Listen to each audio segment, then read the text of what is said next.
And we will begin tonight's class on the covenant. I know everyone read it ahead of time and considered your questions to start, but we will light the chalice and read the covenant to make sure that it's fresh in everyone's mind.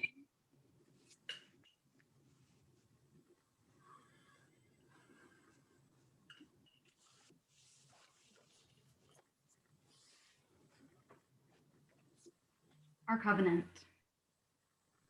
We need not think alike to love alike. One of our Unitarian Universalist ancestors, Francis David, spoke those words more than 400 years ago to describe the foundation of our unity as a religious community. The purpose of this covenant is to increase awareness of actions that each of us can take to nurture and support our beloved community. To this end, we, the people of the Unitarian Universalist Congregation of Atlanta, affirm the following covenant of healthy relationships. We will be mindful of how we communicate with and about others. We intend to listen actively and seek to understand the perspectives and opinions of others. Use I statements when expressing our own views, always mindful that our thoughts and opinions may not be shared by others. Be respectful and kind in our words, tone, and body language. And use email and other forms of electronic communication with respect, kindness, and special care. We will seek a peaceful and constructive resolution process when conflicts arise. We intend to communicate directly with the person or group involved instead of gossiping or speaking negatively about others in the wider community. Assume that others act with good intentions. Check the accuracy of our perceptions and assumptions. Be forgiving and loving when we or others make mistakes. Apologize when warranted and seek to make amends. Call on congregational resources when help is needed. We will celebrate the diversity within our community. We intend to reach out to others with warmth and kindness and a spirit of welcome, recognize and honor the diversity of beliefs and spiritual paths within our community, including the words and ways people choose to express their spirituality. Be curious, appreciative, and informed about perspectives that differ from our own. Honor the contributions and needs of those who have been historically marginalized in the larger world and in our congregation, and seek growth in our ability to be welcoming. We will build the common good. We intend to build mutual trust through an honest and responsible use of information. Contribute our gifts of time, talents, and financial resources.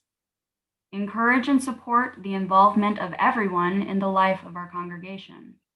Express gratitude and appreciation for the contributions of others. Respect the roles and responsibilities of congregational leaders. Respect UUCA's established policies and procedures. This covenant of healthy relationships affirms the foundation of our unity at UUCA. Our commitment to one another ensures that our community will be a safe and inspirational place in which we, as individuals and groups, can live out our spiritual journeys.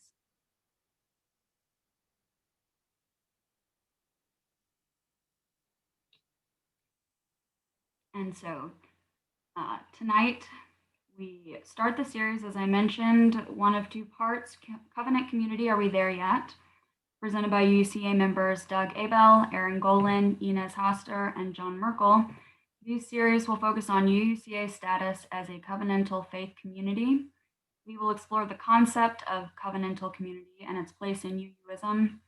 The promises and commitments of UUCA's covenant will be identified, and participants will be invited to reflect on their covenant strengths and areas for improvement. Examples of communication skills and attitudes that contribute to building covenantal relationships will be provided.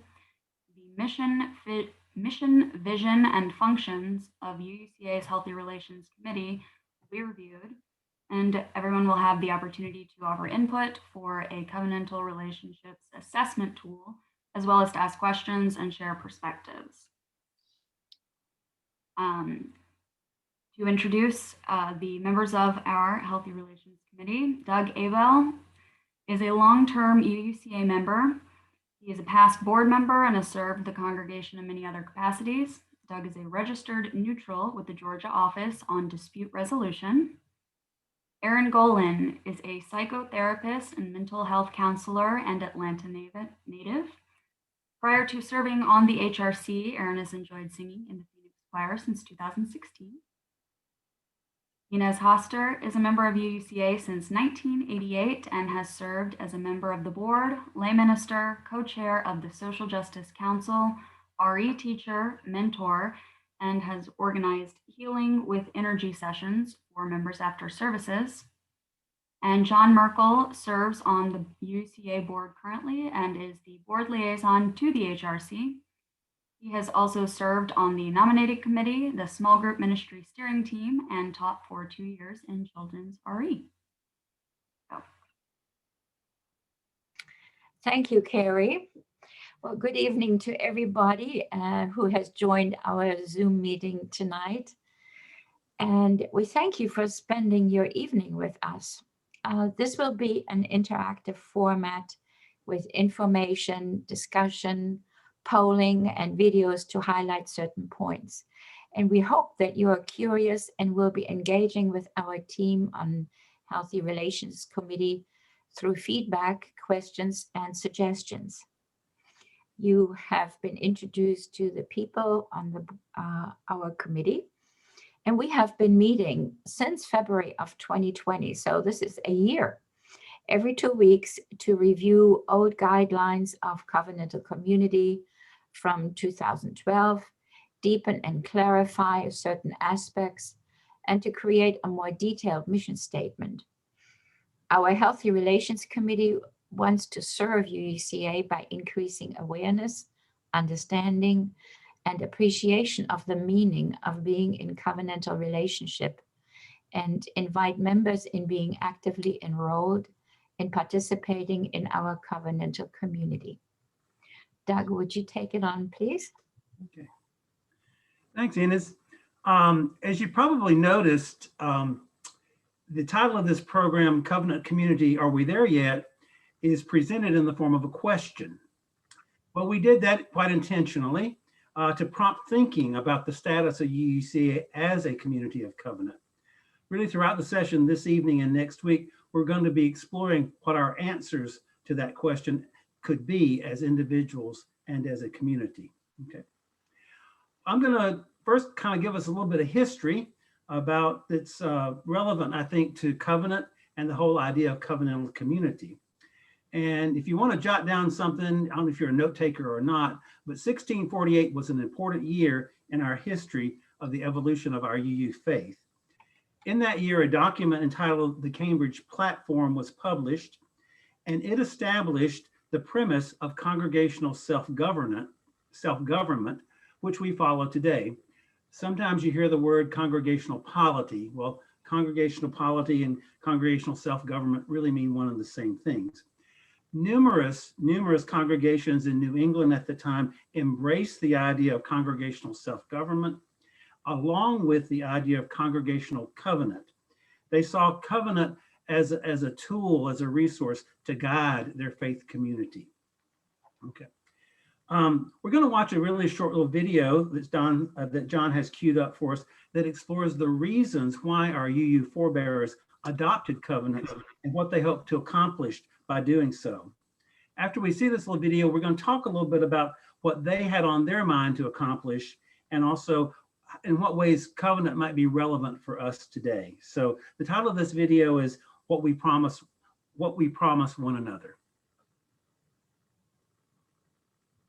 Humans have been asking questions about faith and commitment throughout history. In Jewish and Christian traditions, commitment was understood as covenant. God made promises to humankind, and humankind to God. In covenant, people promise to keep God's commandments, and God abides by the promises he makes. But covenant is very difficult to keep. Covenants were made, broken, and renewed.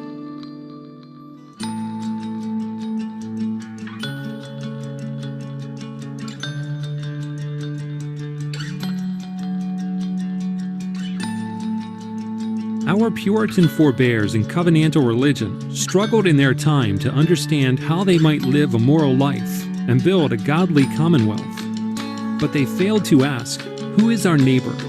They failed to ask, do I love if I love only my own? Religious triumphalism in religion and their greed for land led to violence and the slaughter. It led to the enslavement of native peoples of this hemisphere and those of Africa.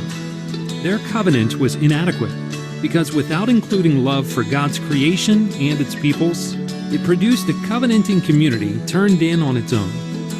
Our covenanting must strive to be inclusive and transformative so that we might nurture a world of creativity and peace. What responsibilities do we have? To what and to whom? UU James Luther Adams thought there was something greater to which we could commit our loyalty, to something he called an ultimate human concern. What is your ultimate concern? To what do you owe your loyalty and commitment? As we grow our personal understanding, strengthen, deepen our community, and practice spiritual justice making, we ask, what do we promise one another? How willing and capable are we of commitments that ask us to live our high aspirations? What promises do we make to our faith? What sacrifices are we willing to make to create and sustain communities of welcome, hope, and service? What promises do we make to the world? How do we become the people who others can count on to stand on the side of love?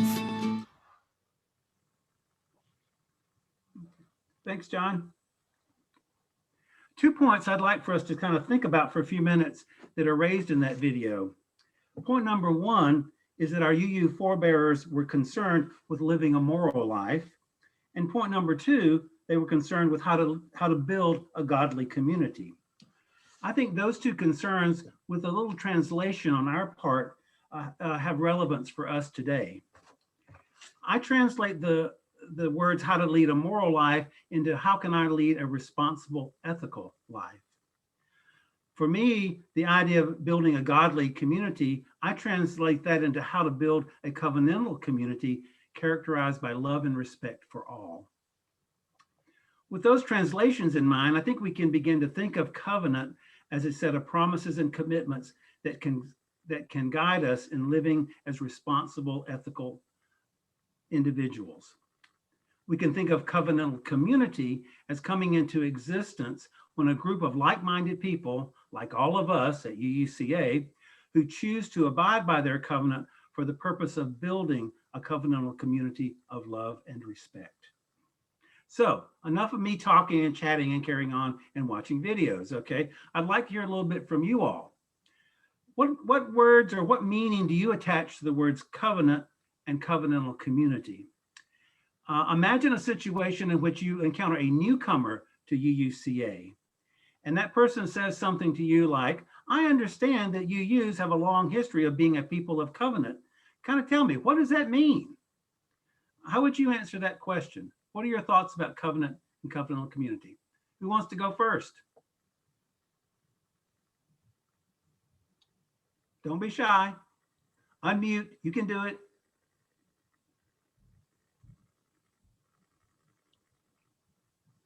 This is the audience participation portion of the program. Okay, I'm going to go out on a limb, Doug. Okay, thanks.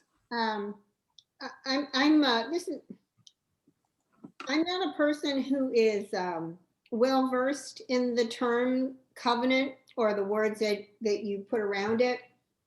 But one of the things that struck me from the video that we just watched, it was the question, how do we become the people that others can count on? And I guess I think in covenant, we're becoming the people that other people can count on, to be responsible, to be open, and to uphold the things that we read about in our covenant as far as listening to others and being open to their opinions and respecting them, etc. Thanks, Maureen.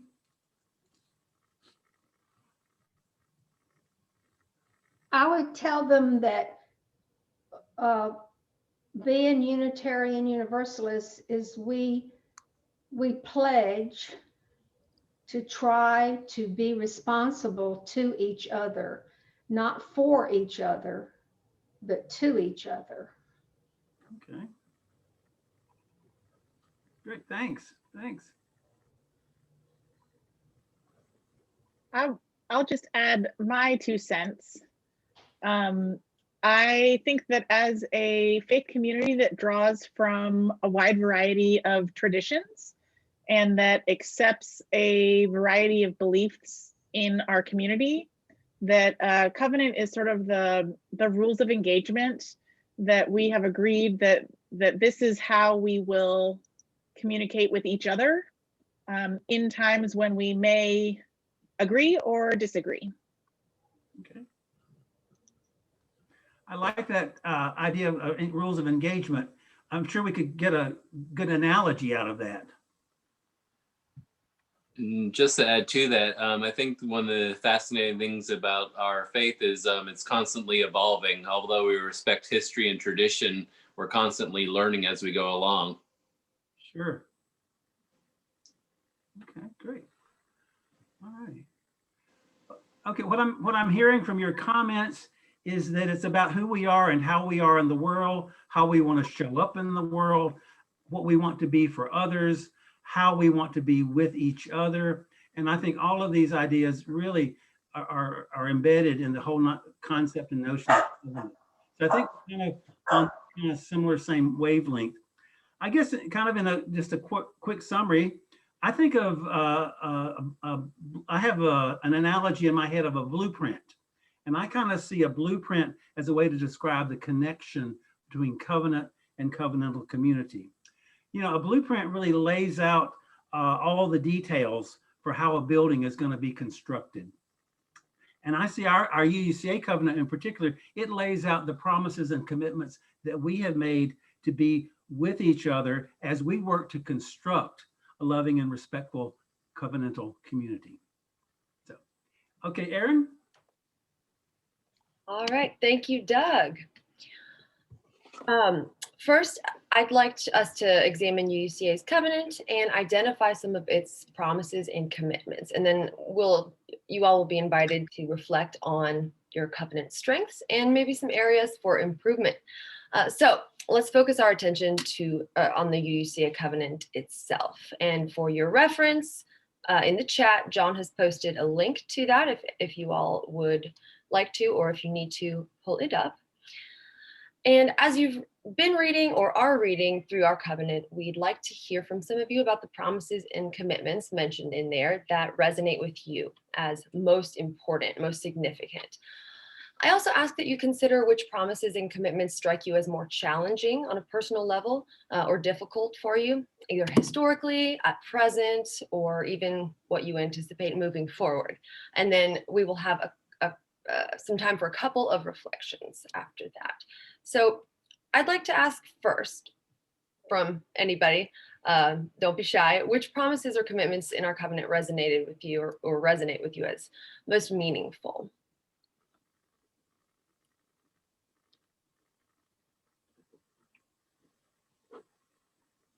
I'd like to, I'm going to look at them and not be on the camera at the same time.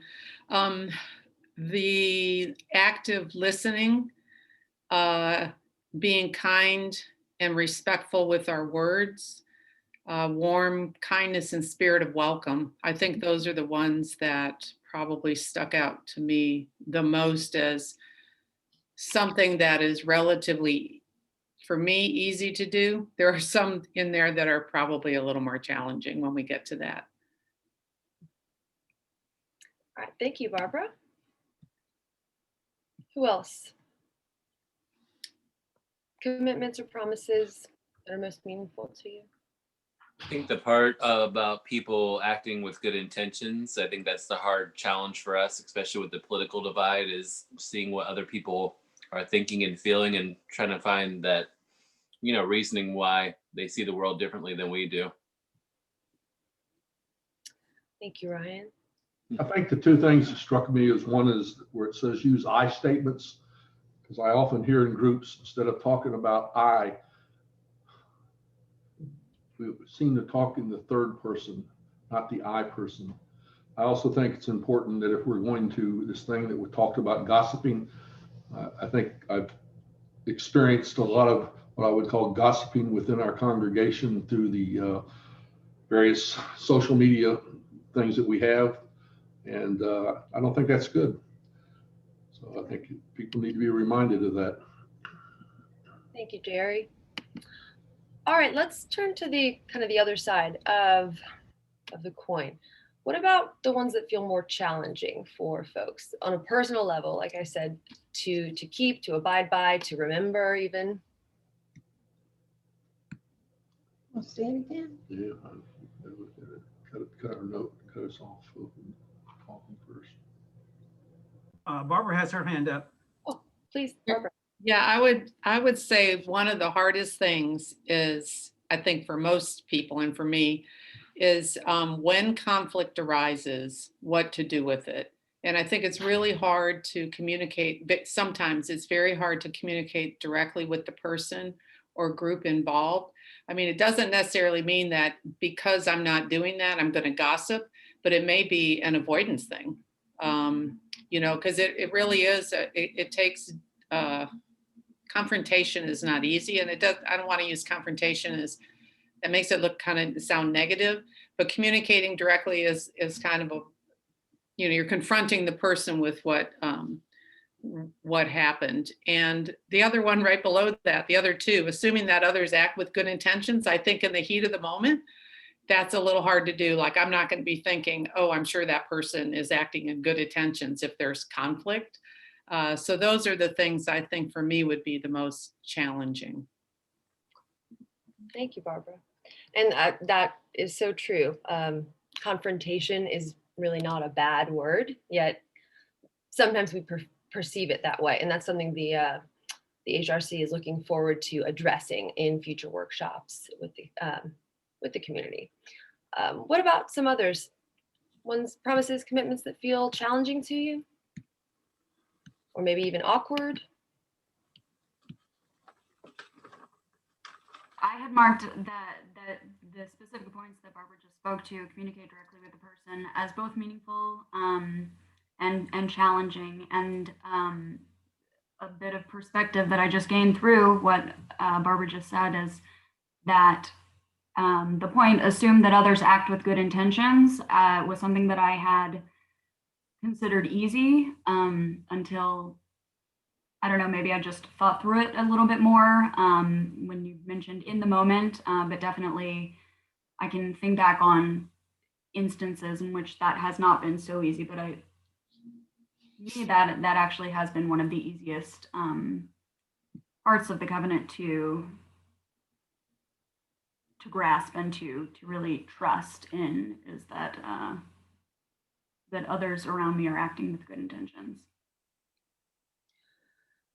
I also think that when, and I'll take myself for instance, a person that likes to control things or be in control, I think it's often difficult to apologize and admit that you were wrong and then to seek amends.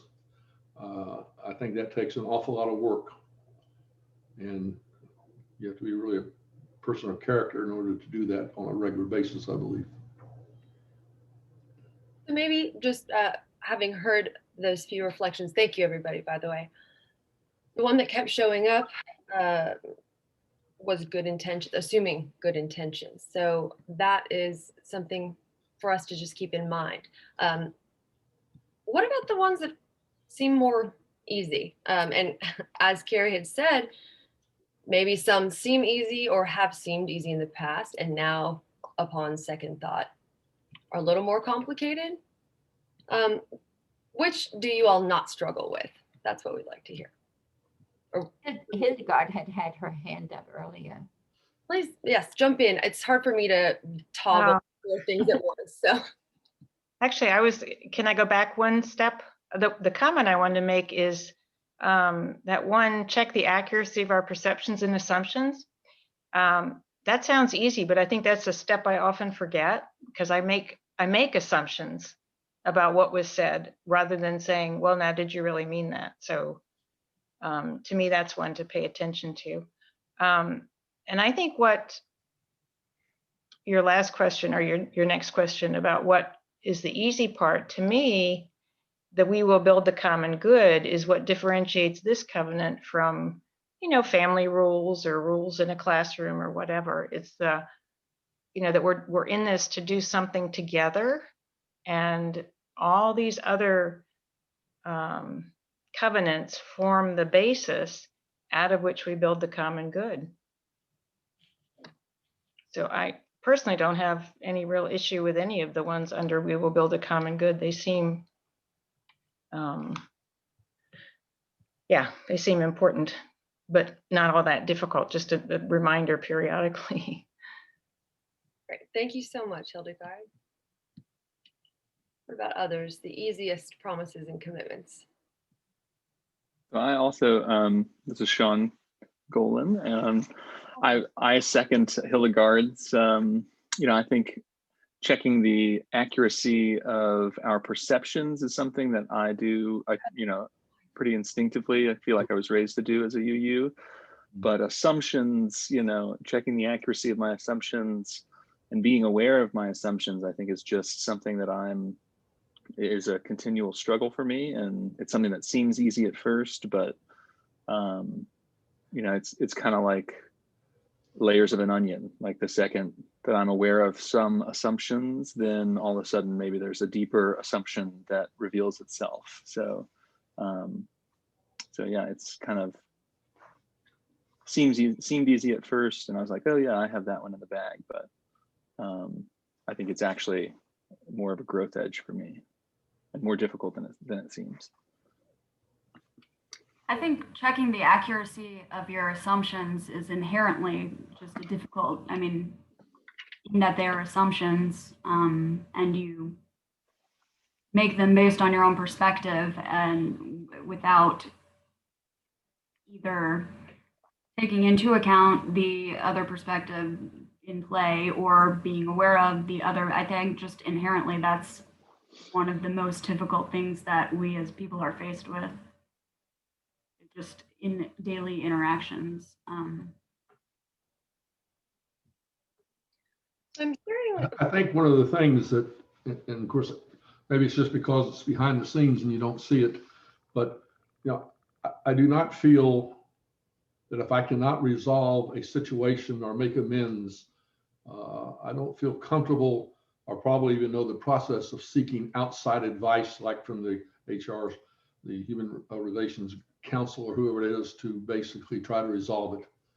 And I don't think, from what I understand, I don't think that's used very much within this congregation, but maybe I'm wrong.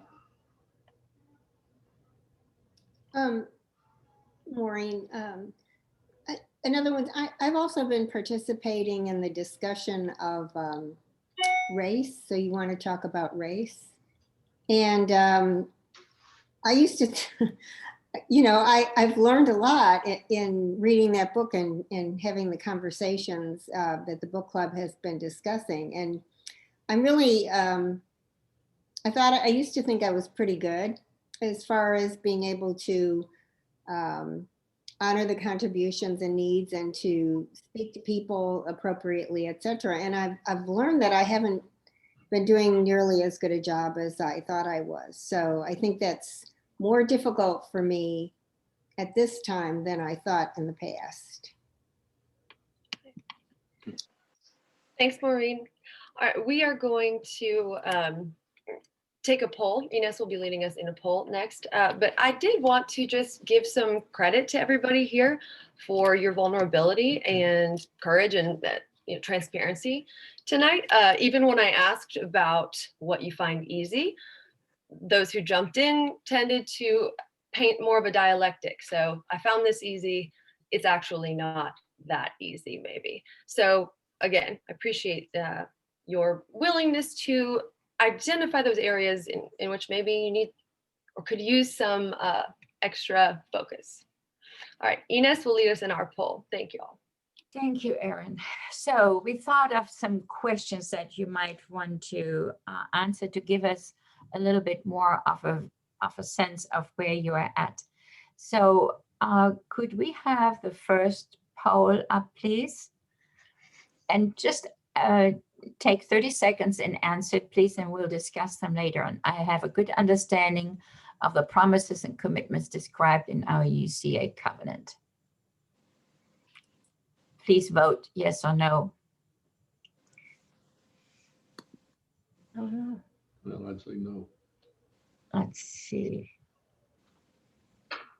John, did you get the poll? Where is, I think, we cannot do you hear, want me to run the second one then? please.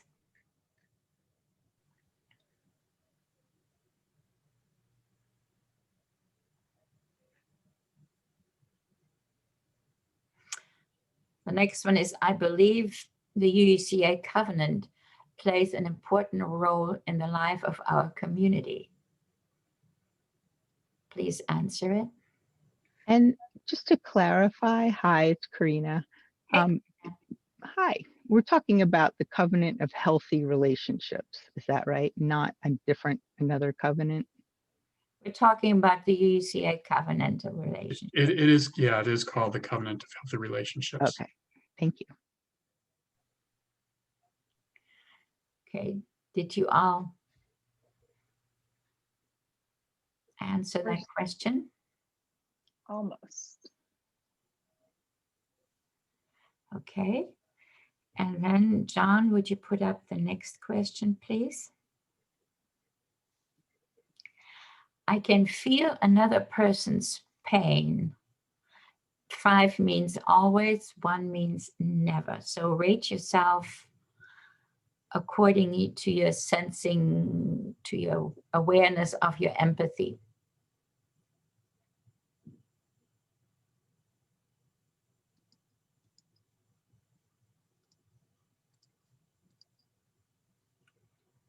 Okay, thank you.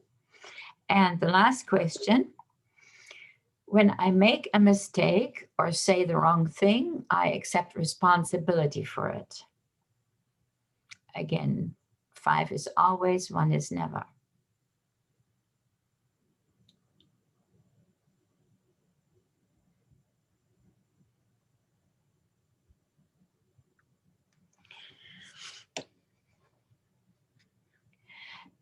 So, John, could you put up the results of those 4 questions, please?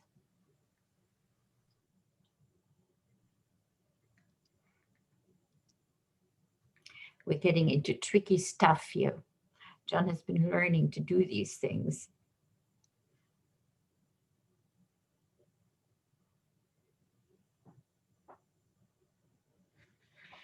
Okay, so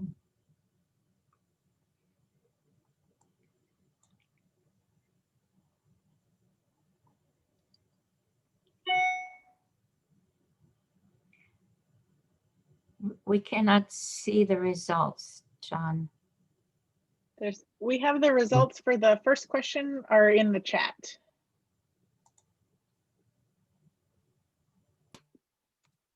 It's like 80-20. Yeah, 80% of people said that they have a good understanding of the promises and commitments described in our covenant. Okay, so well, that's good. So everybody, mostly everybody knows where to find it. Okay. And the second one? 87% of people said that they believe that the UUCA covenant plays an important role in the life of our community, and 13% said that they do not believe that. Okay. Thank you. And the third question? I think John is pulling it over right now.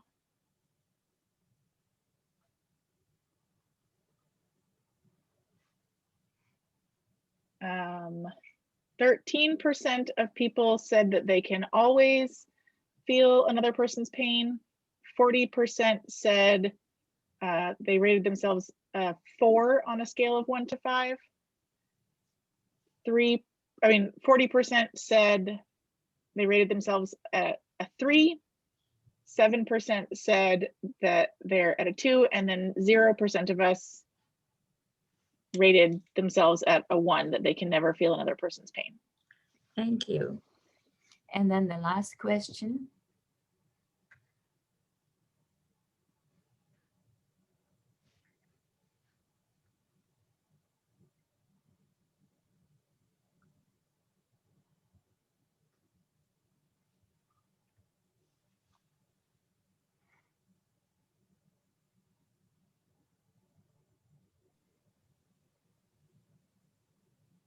I see John furiously typing away. I know. Okay. He said 7% of people said that they can always, that when they make a mistake or say the wrong thing, they accept responsibility for it always. 53% rated themselves at a 4 on the scale of 1 to 5. 40% rated themselves at a 3 on the scale of 1 to 5. And 0% rated themselves at either a 2 or a 1. Great. Thank you. Thank you, John. I know this is a little tough to do all of this. So what does this poll mean? I mean, first of all, we are all aware of it, the existence of the covenant, and we know how to find it. And as you well know, whenever we have a congregational meeting, we also always read the covenant. And most of you think that it is very important to abide by the covenant. So then when I look at our empathy, I guess we did not ask in a specific kind of way. So it's sort of a very generalized question. Can you feel somebody's pain? And I was really happy to see that 13% of you are highly empathic. And the majority of us are somewhere on a 4 or a 3. And with regard to the last question, that tends to be, I would say it speaks for us. The majority of us are willing to take responsibility and I guess also to apologize for it. So, and those are important steps in creating right relationship with other people, that we don't hide, and that we are willing to apologize. Now that is a different kind of a thing than if what was mentioned earlier when Erin asked you about what is difficult in the covenant, and some of you said, okay, if I have to confront somebody, that is difficult. I rather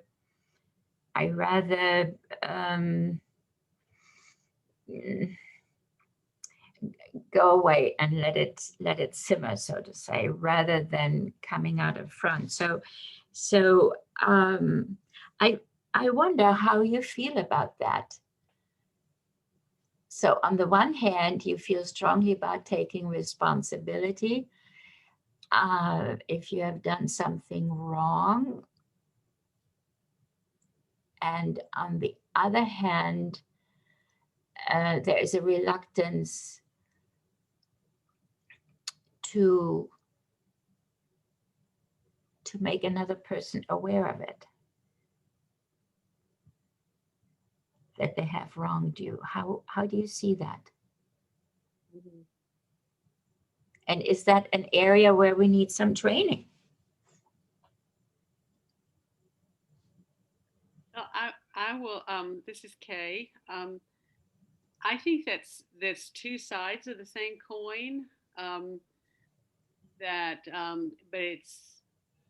I'm guessing that it may be not just at UUCA, but pretty common for everyone, that it's easier to apologize for something that you feel like you've done that may have hurt someone than it is to admit or tell someone that you feel hurt by something that they did.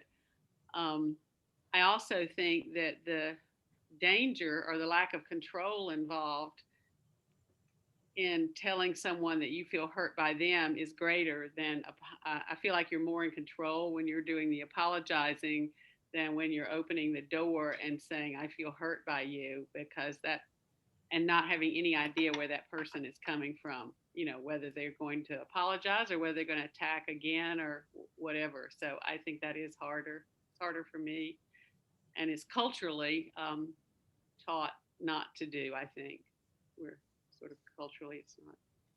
Well, I wonder, Kay, I mean, we're in the South, right? So I wonder whether people in the North would answer this differently. No. Yeah, I don't think I so, don't think so. actually. Having lived in both places, Ines, and sounds like Maureen agrees. Yeah, I think it's a. Speaking as a Northerner, I definitely, I find it, I'm always willing to apologize for something that I have done wrong, always, and feel terrible about it and want to make it up to you. But for me to turn around and to tell you that you've hurt me, that's exposing me to being hurt again. And that's where my reticence comes from. Absolutely. Yeah, I totally, my mom makes a very good point. I think that there's a much deeper vulnerability when you're acknowledging your own pain and the uncertainty there of how someone else will react. But it's making me think of, one that wasn't really mentioned as being difficult, but probably is more deep and difficult than I certainly thought about it. But in terms of being forgiving and loving when we or others make mistakes, I think that wrapped up in that part of our covenant is being both kind to oneself. I know I have a tendency to beat up on myself when I feel like I've hurt someone else. I mean, especially when it's not my intention. And so being forgiving to myself is often more difficult, and therefore, that vulnerability is just more difficult to share with someone else, to ask for their forgiveness. Like, it's hard enough for me to forgive myself. It's even harder for me to then ask someone else to ask someone else to like respect that vulnerability or something. I don't know. I'm at a loss for words a bit, but I think a big part of that relies heavily on being able to assume that others act with good intentions. It would be a lot easier to let someone know that what they did with good intention hurt you. Well, maybe not, but I think those two things play into each other, and that's something that, as well as checking the accuracy of perceptions and assumptions. Well, when I ask somebody, when I apologize to somebody, then I'm in control. Whereas I give up that control when I say to somebody, whatever you did is hurting me. Yeah, I think the biggest challenge that I have is often talking more about what I stand for and what I believe in instead of what I don't believe in, as far as like wag my finger or getting upset, whether it's something, obviously politics peeled back a lot of different things that we didn't have to deal with before. And even before the election, like I kind of got upset with a friend and kind of lashed out at him and had to apologize because he sent me a book that was like by an author that was pro-Trump and anti-socialism. And I just was like, why would you send this to me? And I had to double back and be like, hey, I'm a little piped up about the election. I have to apologize. I value our friendship more than, our discourse. So it was difficult, but it was something that needed to be done.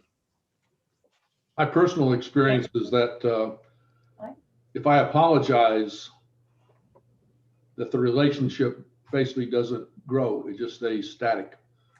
But if I can admit my faults, then at least I think the relationship has a chance to grow. It really depends on the reaction of the other person at that point. Yeah, and I think that I'm sorry, Hildegard. Go ahead. No, now I was going to agree with Carrie. I think we tend to overdo that good intentions business and say, well, I'm sure they didn't mean to do that. And an interesting thing, it reminded me when Maureen mentioned the book we've been reading in the book club. So you want to talk about race. One of the things she says about microaggressions is do not assume good intentions. That has nothing to do with it. You hurt me. And it's very, and I think all, we're all going a little bit taken aback by that, thinking, well, what? But the point is, as long as we keep telling ourselves, well, I'm sure, you know, what John Merkel just said to me, I'm sure he didn't mean that. He's a good guy. You know, he had good intentions. So I don't need to discuss that. But if we reverse that and say, well, wait a second, it doesn't matter what he meant. He hurt me. This needs to be fixed. Yeah, And I I think think that's the other that- side of the coin of Jerry's point that he made earlier is, you know, admitting your own faults lets the relationship grow, but also expressing the vulnerability that you have been hurt. It's hard to have a starting point before you say, hey, that book, you know, you probably sent it meaning well, but that book hurt me, you know, or I feel kind of hurt by that book. I'm not really sure why. Like, I think sometimes for me too, for me, I don't even know necessarily why I'm feeling that way. So there's another scary bit of like, I'm feeling a certain way, but I can't even explain why. And so I think that safety to say, hey, I'm hurt, and to know that another person is going to say, I hear you, instead of, well, that's, you know, instead of get defensive or jump on me or try to prove me wrong or something. Yeah, that's sort of what I think is a big piece of it too, is having the grace when someone calls you out for hurting their feelings or is vulnerable with you, having the grace to react with grace as opposed to instantly jumping to protect yourself and to be defensive. It can be hard, particularly in a community where we have a covenant, where we've agreed to interact with healthy relationships. It can be hard to hear that you didn't do that, right? That you kind of broke that element of trust. And, you know, how you react to that kind of helps to build that that trusting relationship, right? If you can, if I hurt you and I can respond appropriately when you tell me that, then that builds our relationship further for the future and helps us to both become more vulnerable as we move forward. So what I hear is that we all have a very good understanding of the promises and the commitments of the covenant. We agree that it is an important part in our life, and we are having difficulties, right? With certain aspects of it. And part of that is our willingness to be vulnerable, which is related to trust. So one thing is coming from our head. Our head says, oh yeah, we know it all. We know blah, blah, blah, blah, blah, and so on.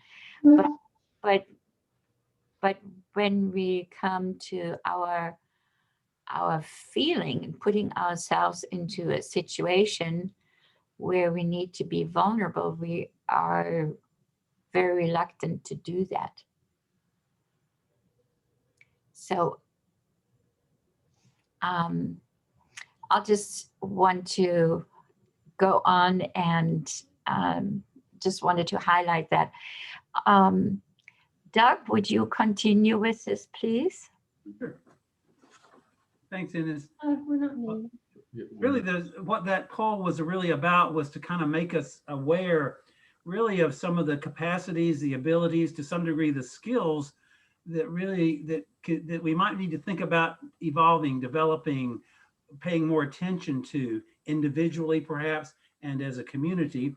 And what you're experiencing a little bit with this poll is this tool that we're anticipating creating, and that would be something where we would really get a lot more input about maybe what are some of the areas where people are comfortable in terms of having the awareness of the covenant, the capacity to be empathetic, capacity to take personal responsibility, et cetera.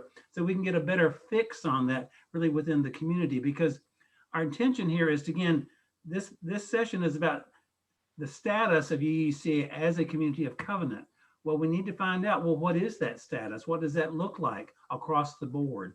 So that's really kind of what some of these questions are, is to get us thinking about, well, what are those elements that help us be in covenant with each other? What are those elements to help create covenantal community? Okay. Well, and in that vein, we're going to talk a little bit more about some specific attributes that can really facilitate good conversations when there's a need for that, and also that build covenantal relationships. And of course, we're going to see another short little video to help us with that. The title of this video is called Respectful Conversations. So John, if you'll start that for us, thanks. Okay, enough cartoons. Here are some handy discussion tips from the Theater of Public Policy. Check it out. We came to Huge Theater in Minneapolis to see how the Theater of Public Policy players practice respectful conversations. In order to have respectful conversations, it helps to have some agreements. We'll now see how people can exchange opinions in a respectful manner. For the purpose of this demonstration, we'll use a benign, somewhat silly topic, cake. How do you feel about cake? Cake is awesome. Everybody with a brain knows that. Obviously, this person is saying their opinion, but in a respectful conversation, we speak for ourselves. Let's try that again. I think cake is awesome. You only like cake because you've never tried pie. If you would just try pie, I know you would change your opinion. This is not the place to debate or criticize other people's opinions. Be respectful of what other people have to say. I think cake is awesome. Oh, for me, it's pie. I think pie is awesome. I think cake is awesome. Now, I live down on Guntham Street, Warehouse District, nice area. I have a lot of friends down there who like a lot of different types of cake. In fact, I have this one neighbor. Not so much of a neighbor as that he just lives in my neighborhood. Basically, if I was standing on my roof, I could pick his house out of a crowd of houses. Anyways, he's got this daughter, smart girl, college girl. She loves chocolate cake. I think she's into marketing, actually. There's a lot of interesting ways you can think about marketing cakes. Be respectful of time. Do your part to make sure that everyone has a chance to speak if they want. I think cake is awesome. Me and my neighbors love to eat cake together. I think cake is awesome. Did you... snakes? I think snakes are slimy and gross. Listen carefully to what others are saying so you can understand their point of view. Don't just use that time to think of what you yourself are going to say. I think cake is awesome. All right, I hear what you're saying. You think cake is awesome. I heard that Jim, you know, the vending machine guy, he's allergic to cake. I know. He pretends to like it, but he can't even eat the stuff. Scandalous. Only speak for oneself. During and after these conversations, don't attach people's names or identities to particular ideas or opinions unless given permission first. I know that some people are allergic to cake. I think cake is awesome. Oh, for me, it's pie. What about you? You haven't said anything. Don't you have an opinion? Yeah, I haven't heard you speak all night. You got to have an opinion on this. Allow people to pass, or pass for the time being if they're not ready to speak. I think cake is awesome. Oh, for me, it's definitely pie. Oh, I'm not ready to say anything right now. Obviously, this was a very light-hearted take on a method we'll now use for a serious conversation. We hope that the agreements we've demonstrated are useful as you continue this conversation and share your ideas and opinions with the people around your table.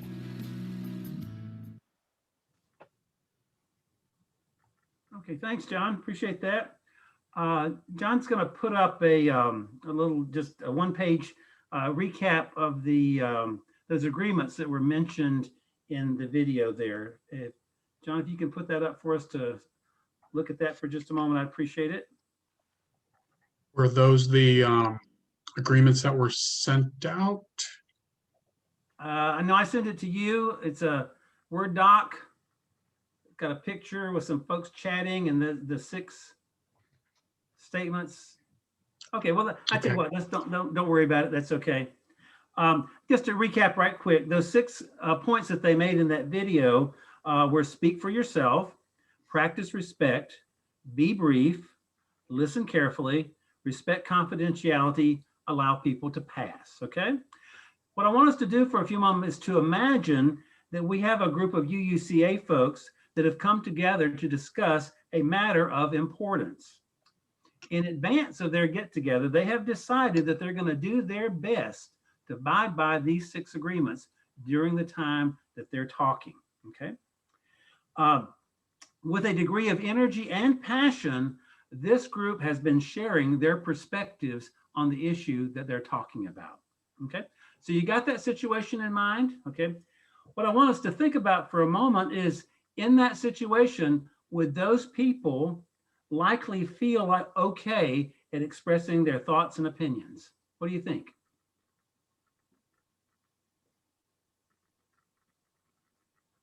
Yeah, I think the way you described it, yeah, I think they'd feel comfortable. Okay, and why would you say that, Jerry? What's your reasoning for thinking that they would feel comfortable? I think you just listed the 6 things that were in that video, and you said these people were kind of observing that. So if they're observing that, I think they would be able to share. My experience has been that with talking with UUs in general, they cannot be brief. There's no way. They just talk and talk and talk and bring things up, and I don't. So I just generally just tune it out. Well, this is Mary. Based on that scenario, I made a big F. Okay, can you say some more, Mary?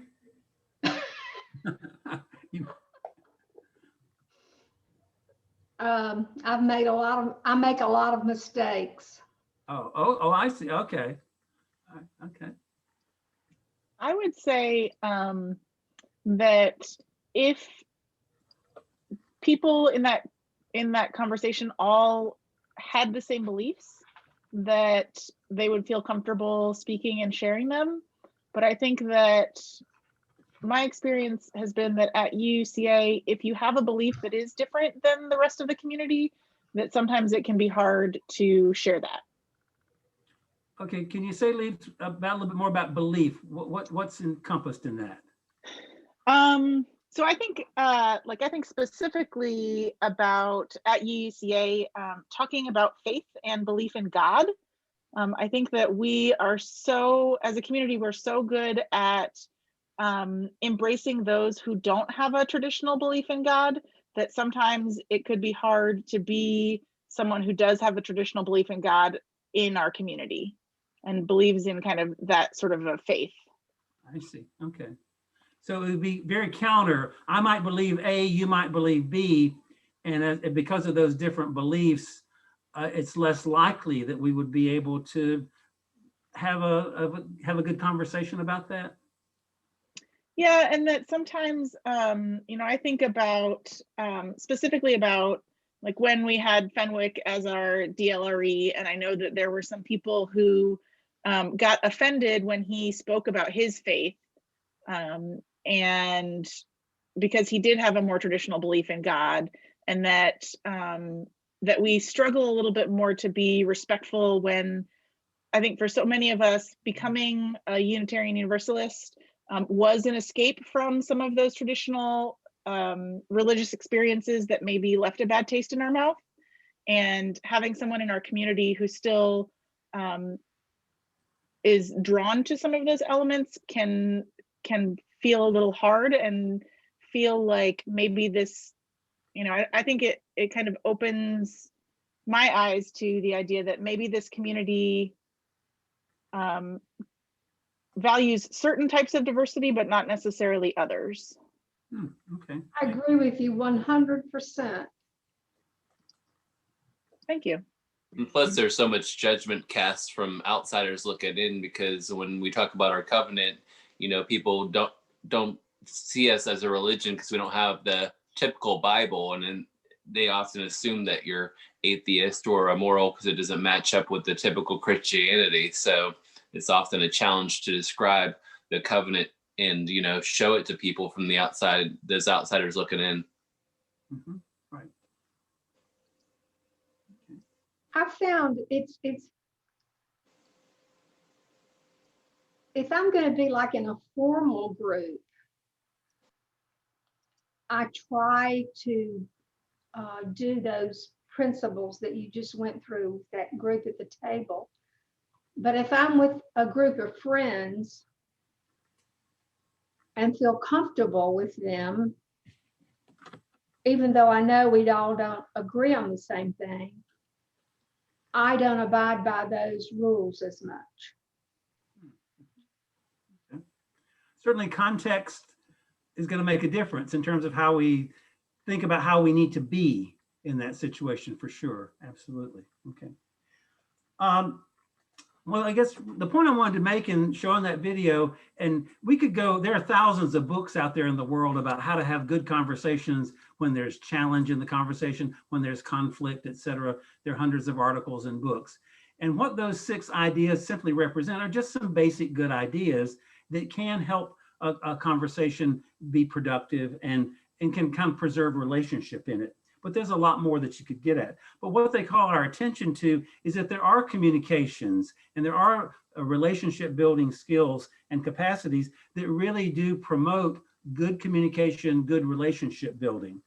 And I'm wanting us to focus on for just a few moments, what is it at UUCA that we need to get which of those either communication skills or relationship building skills or capacities? Do we need to become better listeners, for example? That would be maybe one thing. And I'm just throwing out some things just to get you thinking. Do we need to think about how we acknowledge and value others? Is that something we need to work on either individually or as a community? What about asserting oneself, being able to positively express your point of view or your perspective on an issue where you may already know that people would disagree with you? What about resolving tensions and conflicts? How good are we at that? Is that something we need to get at? So again, what are your thoughts? What do we need? What skills, capacities do we need to develop to help us be more resilient at dealing with some of those tough conversations and helping us maybe to become more sensitive and more aware of responding when other people say things that we disagree with, we think that create issues for us? So what do you think? It may help enrich our views by getting different viewpoints from congregations throughout the United States. A lot of the viewpoints may change based on territory, just to kind of gain more perspective. Uh-huh. Right, okay. I think that tying the earlier section where we talked about, you know, our feelings and expressing our vulnerability, we need some additional help in doing that. I think as people are drawn to Unitarian Universalism because they're very comfortable in their intellect and not as comfortable in their feeling. And so talking about feelings, you know, when you're not even comfortable feeling your feelings, is extremely difficult. And yet I think to have a healthy relationship, you have to dwell at least part of the time in your feelings, you know, as opposed to intellectual debate all the time about it.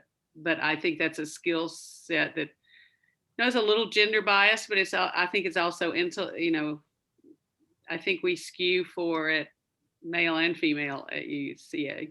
Mm-hmm. Thanks, Kay. So let me ask a question. So I'm thinking about conflict, and we're not really good at it sometimes. And this group of health relations, is that like a body that will kind of manage some conflict that occurs, like a safe place for people to have conversation if they can't do it individually because of the vulnerabilities?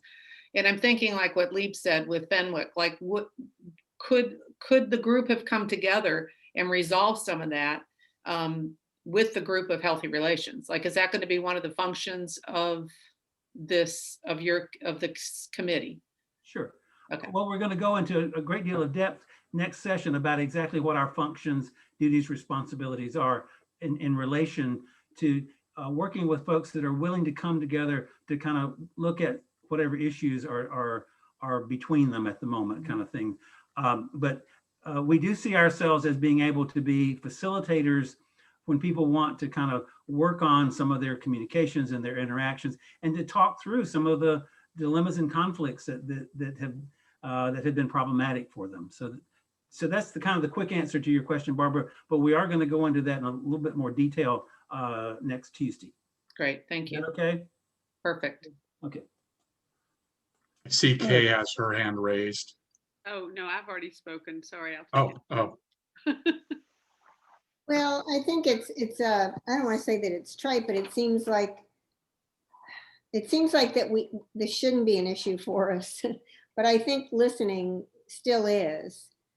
From the standpoint, not that we don't give other people an opportunity to speak, but I don't know if we really listen, or if some of the time, I'm not saying always, but some of the time, we're just barely listening enough so that we can prepare our rebuttal. Well, okay, I hear what you're saying, but my opinion is still better than yours. And I've seen that quite a bit. And so I think our listening skills still need work. Hearing what the person is saying rather than preparing our response. Thank you. Thanks, Maureen. Totally agree, Maureen. I think tied to that is also making space, and being comfortable with, between the feelings and listening, and in terms of being more resilient in conflict, I think it comes down to, in some ways, just comfort with acknowledgement that conflict will arise, as opposed to sort of a fantastical or delusional belief that UUCA is, always going to be conflict free, that because we all espouse and share these beliefs and have these commonalities, that we're never going to have conflict. So I think sometimes, just acknowledging that conflict is okay. It doesn't mean that you're a bad person. I mean, that kind of thing, acknowledging that kind of, something like that. I did want to make a note, just because it's important. I know that we are mindful and respectful of everyone's time. So we do have a few more things to cover tonight, and wanted to ask you, Doug, if you had final thoughts on this discussion. No, I think we're fine. I think we're introducing the idea of some focus areas for us to think about as individuals in a congregation. So yeah, I think we're ready to move on, Erin. Thanks. Great. All righty. So we're going to take another poll. This time we'd like to hear from you. You'll see 3 more poll questions, and your feedback here will really help the HRC to focus our efforts on where we need to develop workshops and classes that'll meet the needs of this congregation. So just again, with the spirit of respecting everyone's time, we're going to, if you'll please submit your answers to the polls, and we will gather the results and share them in next week's part 2 of our session. So these questions are just going to address where you believe you are personally in terms of listening and conflict skills and relationships. And just remember, your responses are anonymous. So we ask you to take a genuine look within and examine yourselves honestly. So once again, your courage and vulnerability are absolutely appreciated in serving the greater good of our community. So we are going to, yes, if you will all answer the poll questions as they come through. Ines will next lead us in continuing our discussion. Yeah.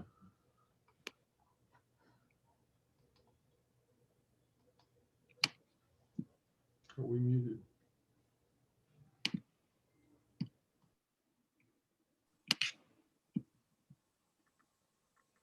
Ines?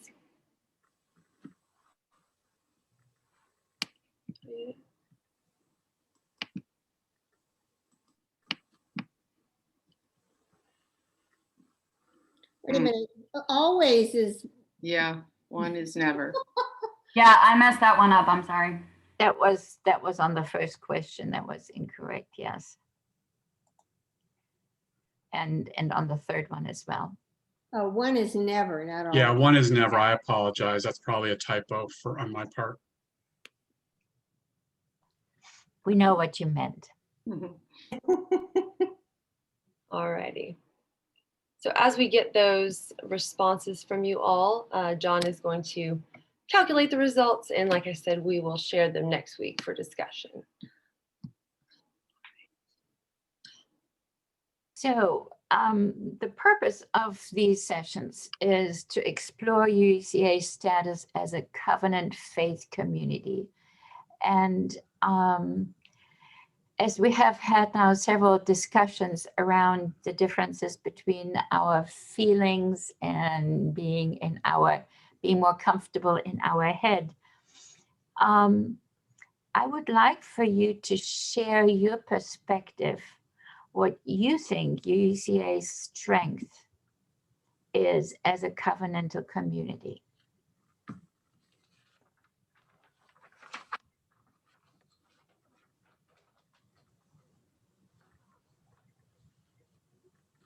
Where do you think we, as a community, we really do very well?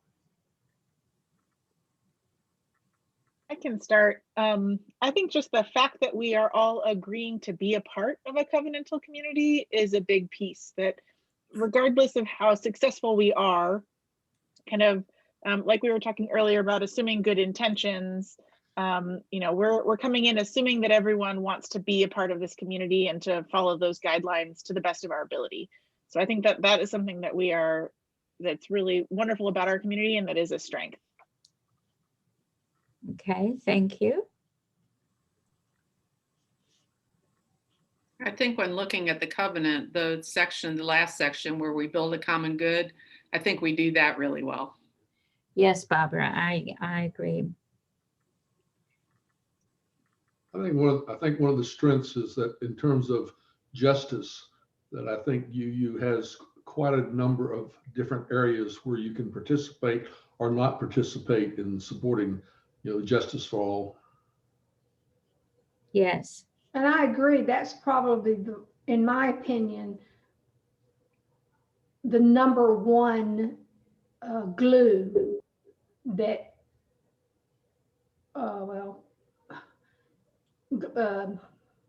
binds us and brings us all together, is I believe that that's to me, that's everyone, it seems to me, that I've met over the last 18 years, which is not everybody, but that is the one thing we can all pretty much agree on, is social justice and justice. The other stuff has many other different viewpoints, it seems like. So our social activism in many areas. And justice in general. Yes. Yeah, okay. I think that's a common ground that probably all of us agree with in one way or the other. I think certainly we like to define ourselves in being curious, appreciative, and informed about perspectives that differ from our own, and recognizing and honoring that diversity. Definitely. And I would like to take that further, specifically with regard to social justice in action, to follow up on our common beliefs and sharing this curiosity and this respect for diversity and embracing it. I also think in my 18 years, we probably right now have the strongest leadership team in place than I think we've had in the past. A few things that come to mind. I really appreciate the words, the explanation, the topic of conversation related to the nature of a covenant and how it gets broken all the time, and that the game is to get back into covenant and and do that over and over and over again. I like that concept, and I've heard it discussed in a lot of environments. I'd like to take it further in the practice, but I like that the concept is out there. And similarly, there was one more thing that I wanted to say. It slipped my mind. I will mention it if it comes back. Thank you, Elizabeth. I think we do a pretty good job celebrating diversity within our community. I don't know that we do as great a job drawing in as much diversity as we would like, but I think that the fact that that's an aspiration we have puts us kind of at the front edge of truly being able to live and celebrate a diverse community and like build on those strengths. It's a lot easier to say you want diversity. It's a lot more difficult to do the work to really celebrate that and cultivate that. So I think we celebrated a fair amount. I don't know that we have done as much of the work of cultivating it. It's been a bit passive, I think, in terms of whoever is drawn and or happens to find their way to us.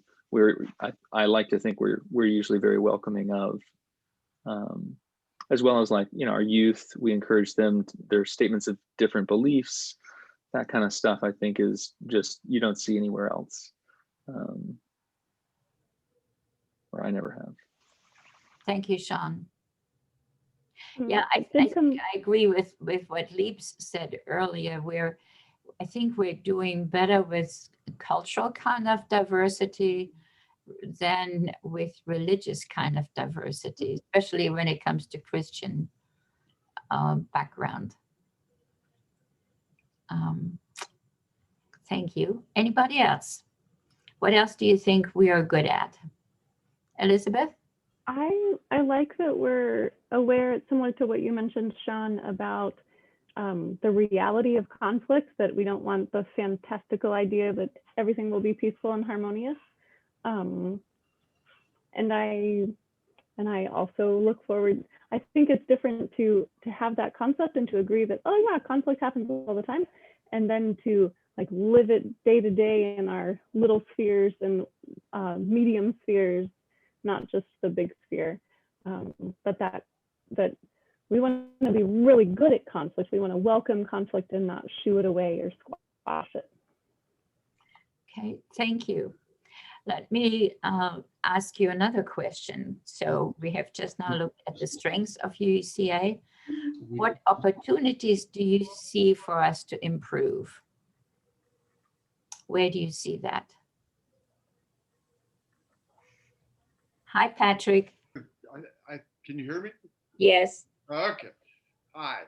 I think we have kind of a lot of people talked about diversity, and as I thought about it, I think the reason we don't kind of bring in as much diversity is because I think underneath we like who we are, and a little diversion or a little splitting away is okay, but when it becomes very, very different, I don't think and I'm speaking personally, it may not be everybody.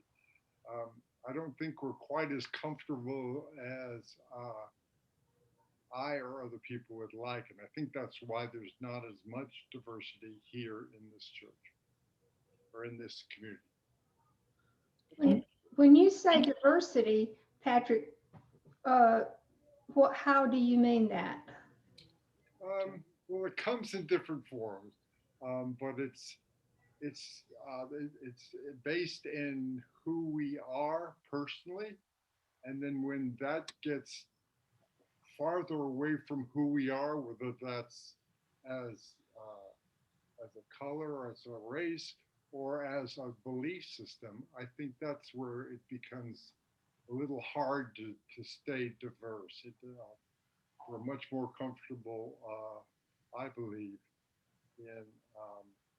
in having people around who like to do certain things in certain ways. And doing things differently, way differently, I don't think is quite as comfortable as I've begun to believe, as I thought I was when I first got to be a UUCA. a member. Yeah, I think we do a pretty good job recognizing other people's differences, but not as good a job as the covenant espouses at honoring that diversity. You know, like really, I think it's sort of the difference between tolerance versus acceptance to me. You know, like I would love to be a part of a community where we don't just recognize differences of opinion, but where we really like have a reverence for that and that curiosity and that and a love of that, you know, that despite you know, we have that family sense where just because we're all very different doesn't mean that we don't love each other and support each other, all that. I think an opportunity that I see for UUCA that kind of encompasses many of these things is I think we need to be better at being uncomfortable. I think that is part of recognizing that conflict exists. I think that's part of recognizing that we can both be welcoming and recognize that welcoming all means that things might change. I think that we have a little bit of trouble navigating change at UUCA and, you know, as human beings. But I think that just generally accepting that discomfort brings us strength as opposed to seeing discomfort as an obstacle that we need to overcome. Thank you, Leaps. That's a really, really good point. In the interest of time, let me break up this particular question now and just see whether there's anything else you would like to question or say with regard to the topics that we discussed tonight. And then I'm going to ask Doug to do the wrap up. One quick thing, and I missed a considerable amount of the class, maybe you've talked about it, is I wish for us to be much more aware of our covenant, that it's not a little bit of icing on the top that we mention or refer to once a year or in the big grand plan, but how could it be more granular in our experiences of various teams, committees, activities, Sunday routines, that this is more present in our interactions as a UUCA congregation. Well, if you have some ideas on how to do that, this is exactly what we're working on in the HSC. So thank you. Something that popped into my head, and I don't know how the inquirers class is run, and it's been so long ago that we were in an inquirers class. But to me, that would be a great opportunity to let anyone who's thinking of joining, certainly to know the covenant, the importance of the covenant, so on and so forth. And yes, I don't, Elizabeth, we can't be reminded too many different times in too many different ways, but just off the top of my head, that seems a great opportunity. And like I said, I have no idea what goes on in the current inquirers, but that should be a real major point in the inquirers class as far as I'm concerned. Thank you, Mary. Okay, so Doug, would you like to wrap it up for us? It is 8:56 and we said we want to. I got 4 minutes. Okay, great. I can do it in 4 minutes, I promise. I was in a workshop earlier today and they were talking some about covenant, and the following statement was made, and I think it's a great way to summarize a little bit about what we've been talking about this evening. Here it goes. Covenant needs to live inside each of us before it can exist in the space between us. Wow. To me, that really captured what we're talking about in this workshop. Is covenant has to be a part of who we are and how we are, and inside ourselves, we have to be the covenant. We have to be the walking, talking billboard for I'm a covenant person kind of thing, in order for that to reach out and pull in everybody else, so that we can create this environment where it's all of us being in covenant together kind of thing. Okay, so that's my little summary comment for the evening. We are getting together next Tuesday at 7:30. Hope you can join us. If you know folks that didn't make it this evening and want to come next week, we'd be delighted to have them participate. And if you have questions, we do have a website, healthyrelations@uuca.org. If you have questions arising from tonight's session or something comes to mind you want to ask us about, send us an email. We monitor that email and we'll be happy to get back with you. And we will see everybody next Tuesday evening. Hopefully. Week. Thank you all for being here. Thanks so much. Yep, thanks for all the hard work.